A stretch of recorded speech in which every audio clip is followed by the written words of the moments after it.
Bagaimana kita bisa meyakini bahwasanya sekitar kita ini penuh dengan manusia-manusia yang baik. Kalau kita nggak bisa melihat kebaikan orang lain, maka berarti dalam diri kita ada keburukan. Al-ina' yarsyah bima fih. Wadah itu hanya akan mengeluarkan isinya. Kalau isinya baik, maka dia akan keluar yang baik-baik. Kalau isinya kotor, maka yang keluar yang kotor-kotor. Na'udzubillah min dzalik. Kalau kita bisa melihat yang di sini semua baik, maka itu tandanya hati kita baik, kita orang yang baik. Ikhwani rahimakumullah, bagaimana beliau-beliau ini dikatakan tidak baik, sementara niatnya mendatangi Nabi Muhammad sallallahu alaihi wasallam. Niatnya mengunjungi Rasulullah sallallahu alaihi wasallam. Niatnya adalah untuk taat pada Allah Subhanahu wa taala. Niatnya untuk mendekat kepada Rabbul Alamin yang Maha Pengasih lagi Maha Penyayang. Pastilah yang datang ke sini orang-orang yang baik. Pastilah yang berkunjung ke sini orang-orang yang baik. Nah, inilah yang harus terus kita kembangkan dalam diri kita. Positive thinking. Selalu berpikir yang positif terhadap orang lain. Ya, selalu berpikir yang baik tentang orang lain.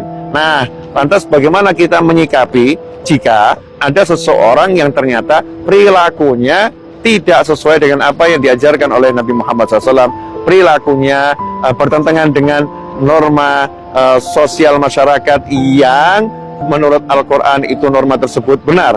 Ikhwani rahimakumullah, tugas kita hanyalah satu, wa ma 'alaika illal balagh.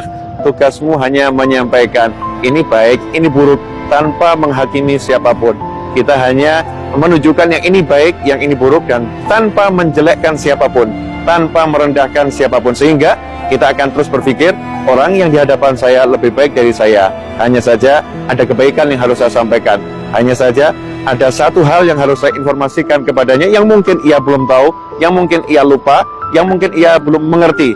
Karena yang namanya lupa, yang namanya belum tahu, yang namanya lalai, itu adalah biasa terjadi pada diri seorang manusia. Tapi sebaik-baik manusia adalah yang ketika dia diingatkan, dia menjadi ingat. Yang ketika dia lupa, dia berpikir, dia langsung ingat pada Allah Subhanahu wa ta'ala. Semoga kita bisa selalu berpikir baik dan berbuat yang baik, karena itulah bukti kita adalah orang-orang yang baik. Jangan lupa, wadah hanya mengeluarkan isinya. Kalau mau tahu hati kita seperti apa, lihat saja apa yang tampak dari pandangan kita, yang baik atau yang buruk. Dari pendengaran kita, yang baik atau buruk. Dari lisan kita, yang baik atau buruk.